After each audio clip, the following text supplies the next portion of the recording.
Well, next week, a bipartisan group of state lawmakers will meet to discuss implementing the newly passed medical marijuana law. News 9's Aaron Brelbeck is covering the Capitol. The rules were supposed to be put in place by the State Board of Health, but the board came under recent controversy. First, according to the Attorney General's office, by passing rules that were outside its scope and outside the will of the people. The controversy continued with a strange series of events involving the health department's lawyer. Department of Health attorney Julia Zell this week was accused of sending herself threatening emails tied to medical marijuana.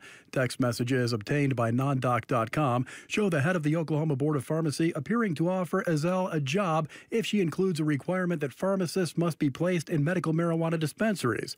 Lawmakers say the people who voted for State Question 788 have lost faith in the Department of Health, so now they say it's time for the legislature to take over. We've heard from our constituents. They feel like the process has not been the will of the people right now, and we're going to step in and do what we can to make that happen. A bipartisan group of 13 lawmakers will meet weekly starting Wednesday. The overall goal is to implement the language in 788, which is the will of the people.